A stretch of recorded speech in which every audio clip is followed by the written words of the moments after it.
Meus irmãos, a paz do Senhor, estamos de volta para mais um subsídio da Escola Bíblica Dominical. E nesse nós vamos falar sobre o tema a instituição da monarquia em Israel. É a lição de número 5, de 3 de novembro de 2019. Nesse trimestre nós estamos estudando sobre o tema governo divino em mãos humanas. A liderança do povo de Deus em 1º e 2º Samuel, com o pastor e professor Osiel Gomes. Nós já falamos sobre os dois livros, questão de autoria, de data, enfim. Já falamos sobre o nascimento do líder profético em Israel, a degeneração da liderança sacerdotal. Hoje nós vamos falar sobre a monarquia em Israel, o governo monárquico, como que começou e em que essa ideia de monarquia contribuiu para o povo de Deus no Antigo Testamento. Antes eu gostaria de pedir a você que não se inscreveu ainda no meu canal, que se inscreva. Ao se inscrever, ative o sininho para que você possa receber as notificações de tudo que postarmos aqui para a glória do nome do Senhor, nosso Deus. Também não esqueça de deixar um joinha, um gostei, aí no nosso vídeo, no nosso canal. E também comentar sobre os nossos assuntos. Deus tem bênçãos especiais para a sua vida. Posto essas considerações, o nosso textuário está em 1 Samuel, capítulo 8, versículos 4 e 5, que diz: Então todos os anciãos de Israel se congregaram e vieram a Samuel a Ramá e disseram-lhe: Eis que já estás velhos e os teus filhos não andam pelos teus caminhos. Constitui-nos, pois, agora um rei sobre nós, para que ele nos julgue como tem as nações, como o tem todas as nações. A nossa verdade prática diz: antes de tomar uma decisão, o crente precisa buscar a orientação de Deus, para que não venha sofrer dolorosas consequências. Nós já aprendemos que as nossas decisões, elas são importantíssimas para a nossa vida. Alguém diz acertadamente que as decisões promovem o destino. As nossas decisões promovem ou ditam os nossos destinos. São as nossas escolhas que nos fazem as pessoas que somos, São as nossas escolhas. As minhas escolhas fazem de mim a pessoa que sou. As suas escolhas fazem de você a pessoa que você é e a pessoa que você será ou que continuará sendo. Portanto, que as nossas escolhas sejam sempre baseadas na oração e na direção do Senhor, nosso Deus. A nossa leitura bíblica em classe está no livro de 1 Samuel, capítulo 8, versículos 4 a 7, e o capítulo 10, versículos de 1 a 7. Nós não vamos ler para ganharmos tempo no nosso subsídio, mas eu quero encorajá-lo a fazer essa leitura aí na Bíblia, também na sua revista, para que você possa se inteirar do conteúdo. Também não se esqueça de fazer o culto doméstico. Todos os dias da semana nós temos ali uma leitura, chamada leitura diária, para que você possa fazer a leitura da Bíblia com a sua família e orar ao Senhor no conhecido culto doméstico, onde nós temos a oportunidade, o privilégio de consagrar a nossa casa, a nossa família ao Senhor, nosso Deus. Nessa lição, nós vamos falar sobre algumas questões interessantíssimas e é bom que prestemos já atenção. Nós vamos falar, em um primeiro momento, sobre as razões da monarquia, o porquê da monarquia, porque Deus instituiu esse governo chamado monarquia. Num próximo momento, nós vamos falar sobre a escolha do primeiro rei, que foi Saul, o primeiro rei de Israel. O rei que deu início, abriu o caminho da monarquia, por assim dizer. E, em último momento, nós vamos falar sobre o mérito da escolha de Saul? Né? Qual mérito Saul teve nessa escolha? Por que foi importante a escolha de Saul, né, para esse momento, né, da história? No nosso primeiro ponto aí, né, o porquê da monarquia, ou a razão para a monarquia. A monarquia, em primeiro lugar, ela surge por causa de um sentimento de orgulho nacional. O povo de Israel, já cansado, né, pelos seus desvios morais e espirituais, e sempre ter que buscar um líder espiritual aqui e ali, em uma região e outra, né, porque o momento em que eles estavam vivendo era o momento final da judicatura, onde Deus levantava juízes para os libertar. Esse período ficou conhecido como o ciclo constante da apostasia, arrependimento, libertação e nova apostasia. Mas isso já havia desgastado o povo de Israel. A própria desobediência deles havia os desgastado. Eles estavam já cansados com esse modelo que eles mesmos estabeleceram para eles, que é o modelo da desobediência. Agora eles pedem para si um rei, para que o rei ficasse ali de forma permanente, não tivesse que escolher ninguém aqui e ali para os liderar. Tivesse um líder permanente sobre eles, né? Assim como o tinha as demais nações. Observa-se que adotar o regime monárquico, segundo o modelo pagão, significava rejeitar a liderança divina, que era representada, né, por Samuel. Ao rejeitar a liderança divina, eles escolhem um governo meramente humano. E assim, eles fogem da vocação sacerdotal e profética.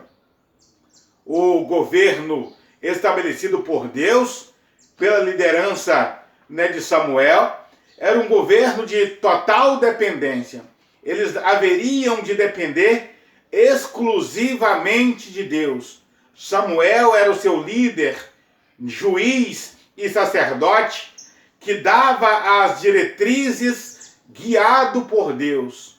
Agora, escolhendo um líder, um rei, eles estavam então fugindo da vocação, né, e da obrigação sacerdotal e profética. Nós aprendemos que, embora, né, seja bíblico cumprir as obrigações políticas e sociais, a vocação da igreja é espiritual. Nós não podemos fazer como fez Israel naquele momento, fugindo da sua vocação espiritual.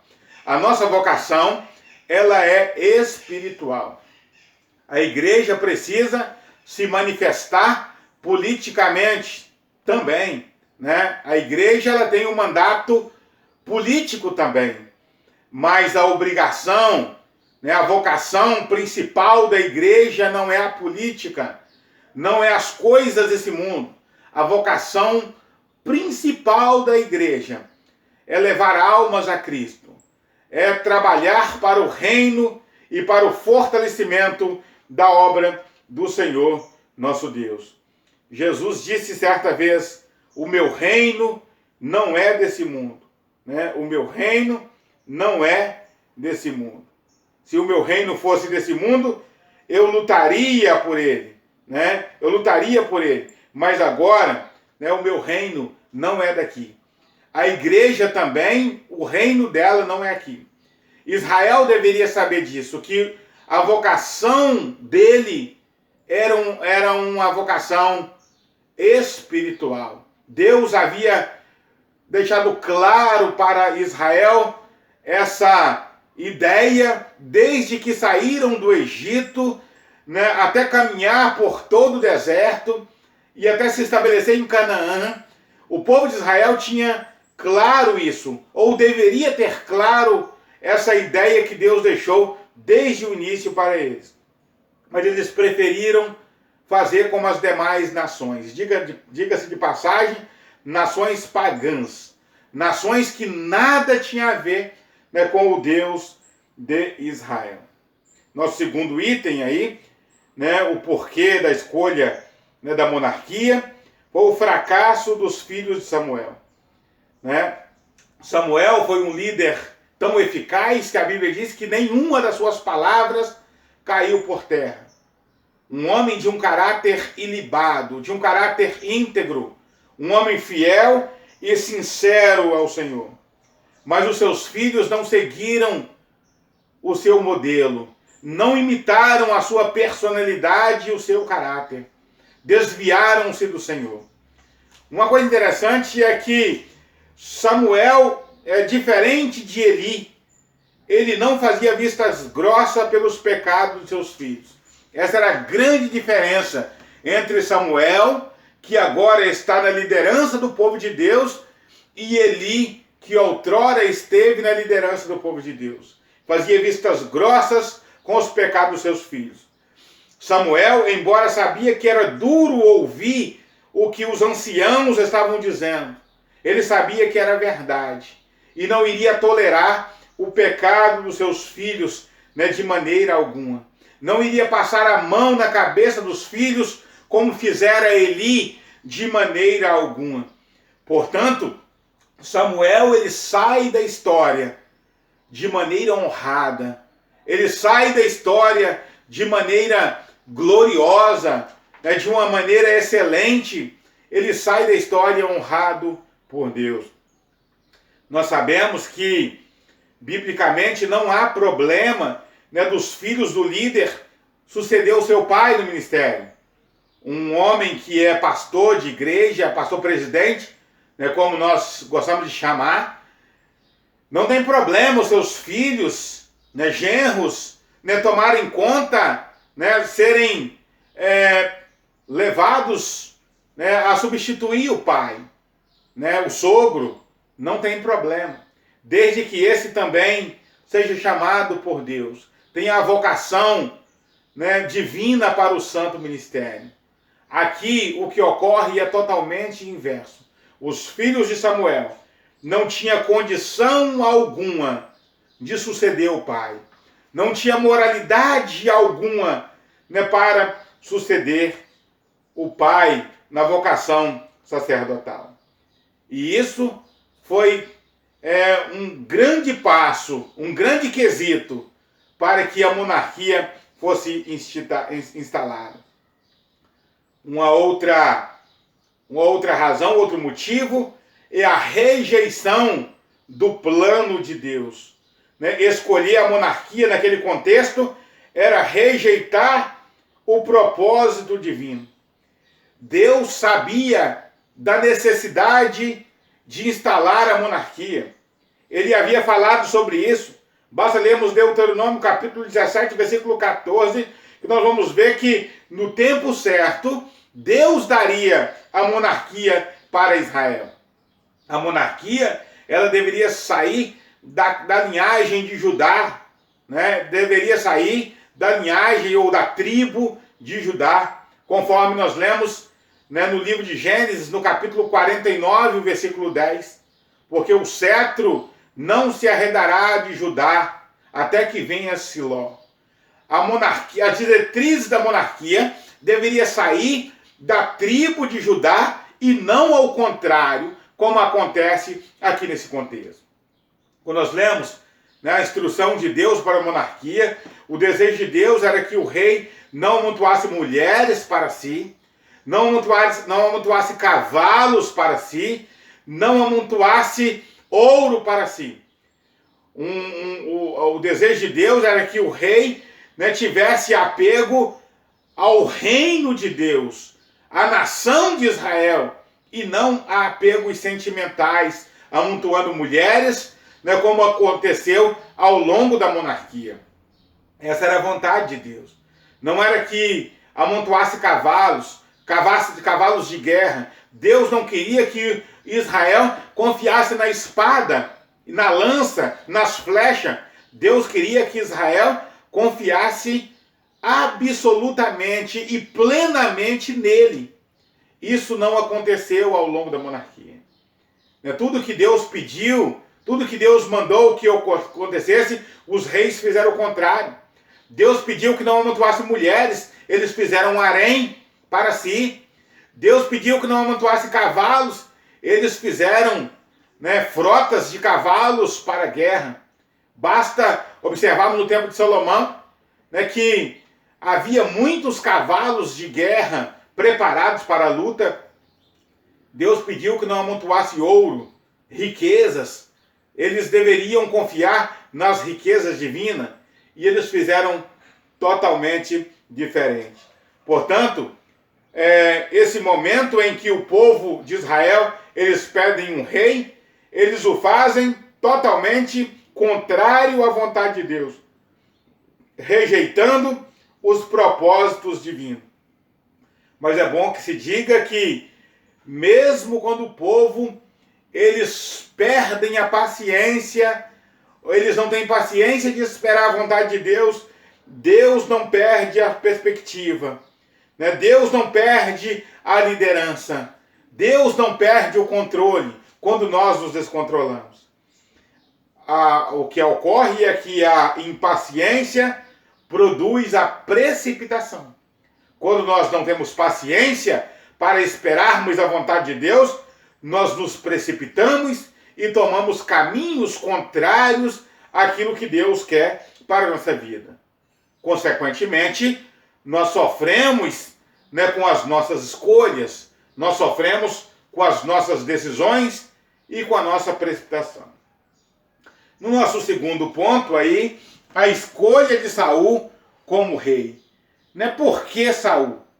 Né? Quando nós lemos o primeiro livro de Samuel, nós percebemos que o foco do autor sagrado é Davi e não Saul. Né? Por que Davi e não Saul? Porque Davi era o homem segundo o coração de Deus. O governo de Saul foi resultado da desobediência do povo de Israel. Saul foi um governo de acordo com o coração obstinado do povo. Poderíamos dizer que a escolha de Saul foi uma escolha humana. Deus chancelou, né? Deus carimbou a escolha humana, mas foi uma escolha humana. Quando a gente lê a Bíblia, né, de uma forma desavisada, a gente fala assim, não, foi Deus que escolheu Saul, né, foi Deus que escolheu Saul, né, foi Deus que quis Saul, porque Saul era o melhor. Sim, Saul era o melhor para aquele tempo. Né? Deus que escolheu Saul, né, diga-se de passagem, Deus escolheu Saul, mas baseado na escolha humana. O sentimento do povo era um sentimento voltado, né, para Saul, né, e não para outro. Né? A vontade do povo era ter alguém do perfil de Saul. Né? E, portanto, Deus considera a vontade do povo e escolhe, então, Saul, que era o melhor, de fato, né, para aquele momento. Um homem que era pastor de jumenta, era o perfil do povo de Israel, estava como cabra montês, dando coice na vontade de Deus, rejeitando os caminhos de Deus, era o melhor mesmo. Um pastor de jumenta era o melhor para aquele momento mesmo, para corrigir alguém que estava dando coice no Senhor. Um pastor de jumenta era o melhor mesmo. Mais tarde, Deus irá escolher um pastor de ovelhas, quando o povo quebrantar o coração e voltar a querer ser pastoreado, né, voltar a querer, né, seguir os caminhos de Deus, Deus vai então escolher um pastor de ovelha, né, Davi. O propósito do autor sagrado é constatá-lo, fazer um contraste de Davi, um homem segundo o coração de Deus, com Saul, um homem segundo o coração, né, do povo. A despeito de tudo isso, nós vamos aqui, né, no item 2, a unção de Saul por Samuel. Saul foi ungido por Deus, né, separado e ungido por Deus. Né, assim como ocorreu em tempos posteriores. Samuel tinha uma profunda admiração por Saul. Por isso a Bíblia diz que ele o beijou, né? Era uma profunda admiração, afeição pessoal.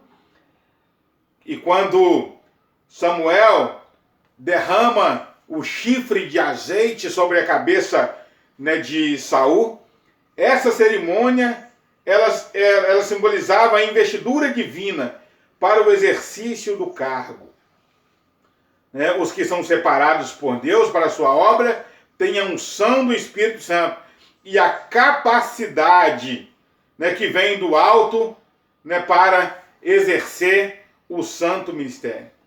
Hoje nós não necessitamos de ser ungido com óleo, com azeite, para a ministração, né, do ministério, né, pastoral, evangelístico, né, o presbitério, por assim dizer. Nós não temos essa necessidade.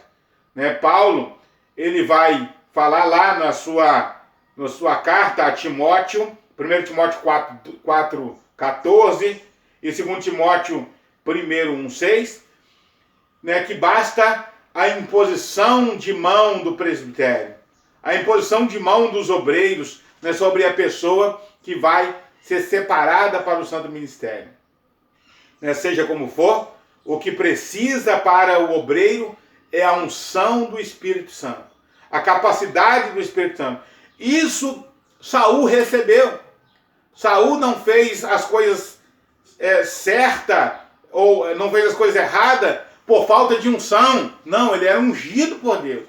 Deus ungiu Saul para ele trabalhar, mas ele preferiu fazer errado, como nós vamos ver, né, ao longo da leitura de 1 Samuel. Os sinais da confirmação da unção. Né, 3 são os sinais que confirmaram a unção de Saul como rei de Israel.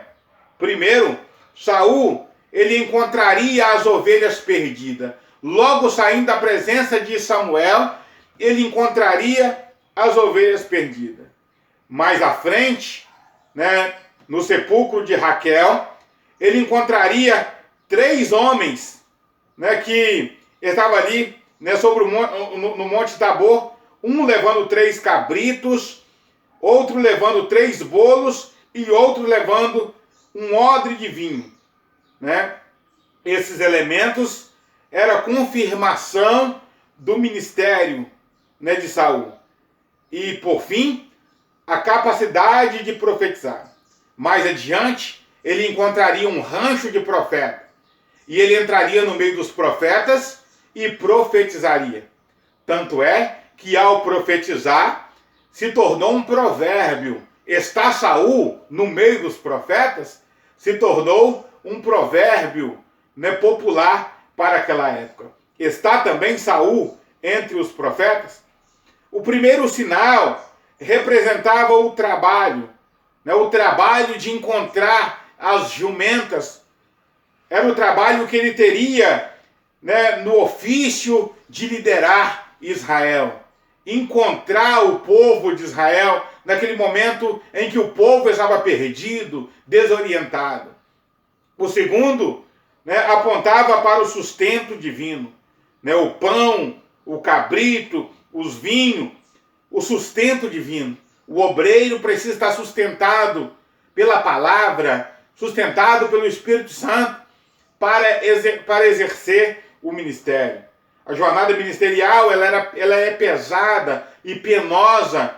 Portanto, o obreiro precisa estar alimentado e também capacitado pelo Espírito Santo, cheio do Espírito Santo, para exercer o ministério na casa de Deus, exercer a santa vocação na casa do Senhor nosso Deus. Por fim aí, o terceiro e último ponto, o rei que o povo escolheu. Né? O rei que o povo escolheu.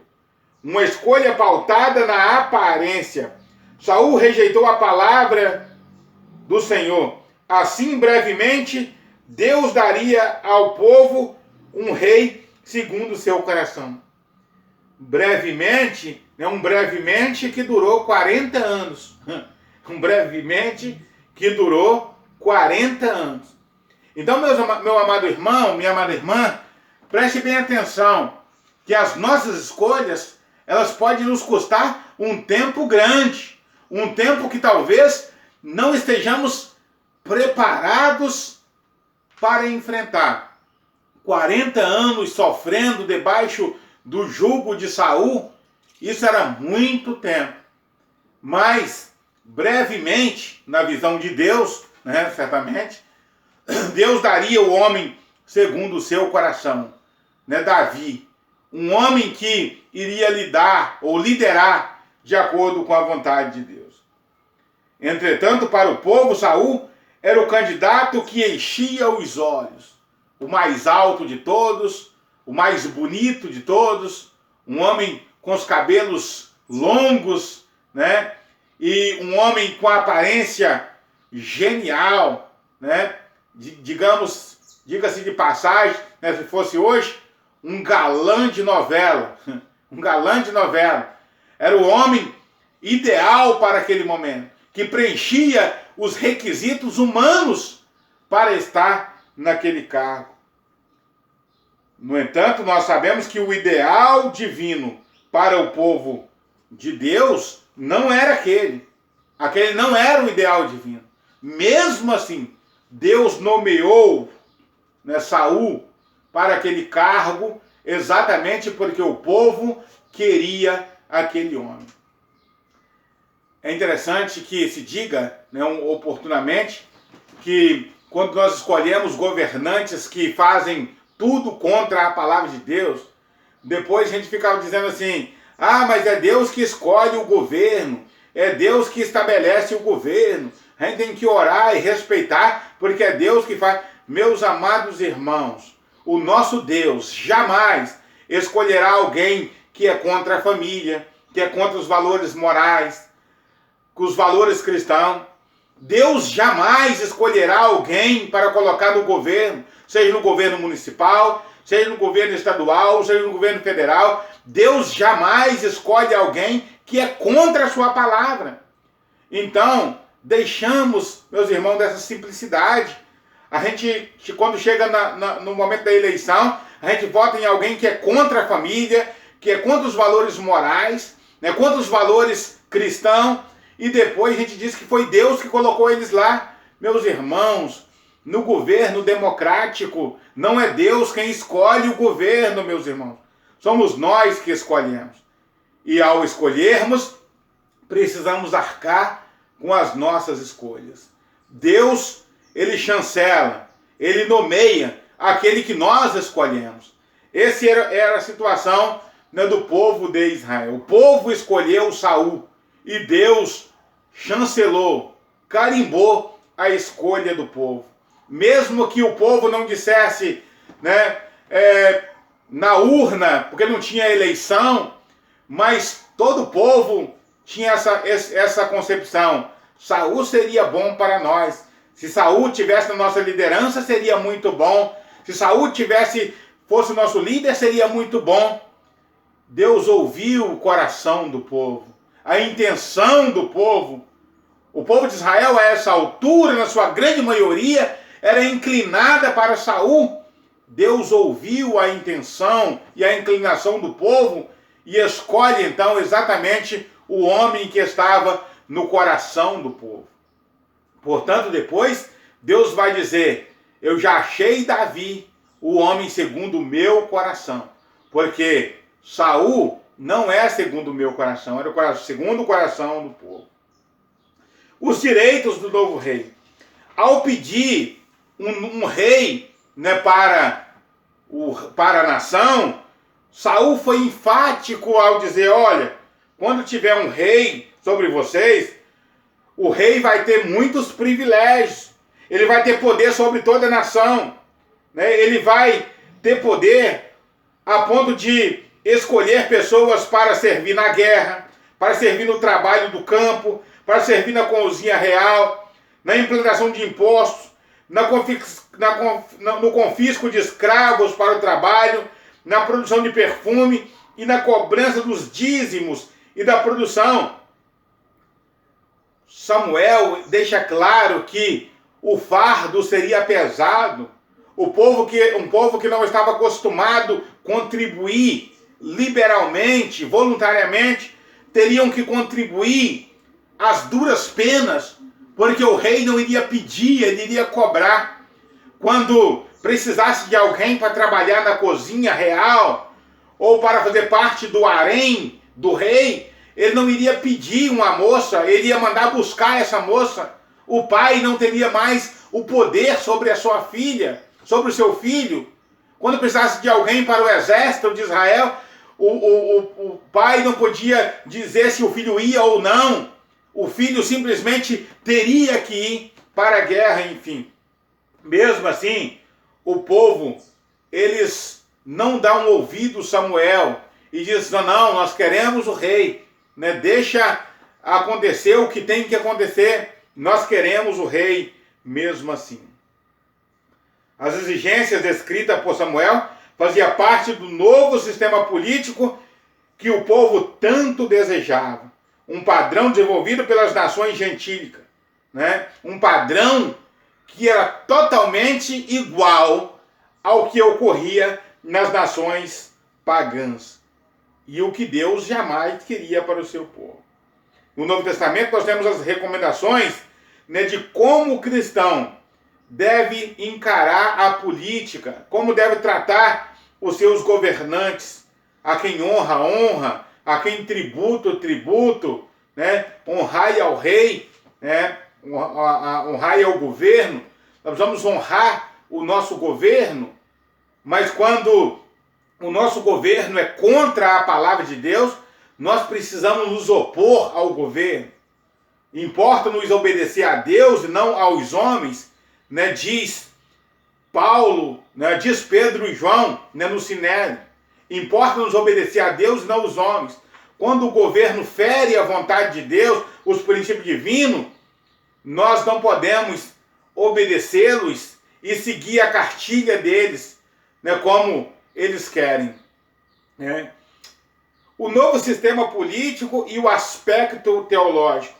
Deus sempre cuidou de Israel. Deus deu mandamento, escolheu liderança para representá-lo em momentos ímpares. Fez com que o povo se arrependesse e voltasse para ele muitas vezes. Agora não seria diferente. O Senhor não se afastaria da nação. Se originalmente esta não era a vontade de Deus, o Criador usaria esse modelo para guiar o seu povo. Deus não perde nada, meus amados irmãos, né? Deus não perde nada. As nossas escolhas, mesmo que sejam desastrosas, mesmo que sejam danosas, Deus utiliza as nossas escolhas para nos moldar dentro da sua vontade. Deus aproveita o sistema da monarquia, né, que foi instituída, né, no momento inoportuno. Não era o momento. Essa não era exatamente a vontade de Deus para aquele momento. Haveria de chegar o tempo certo, mas aquele não era o tempo. Mas Deus aproveitou esse desvio moral, a desobediência do povo, para então começar a trabalhar no modelo e do jeito que ele disse que seria. Do legado de Saul, nós temos algumas situações interessantes, né, que devemos notar. Primeiro, né, Saul, ele deixou o legado de que a nação, ela seguiria o caminho da monarquia. A partir de Saul, né, não voltaria mais ao modelo anterior. A nação, ela seguiria o caminho da monarquia.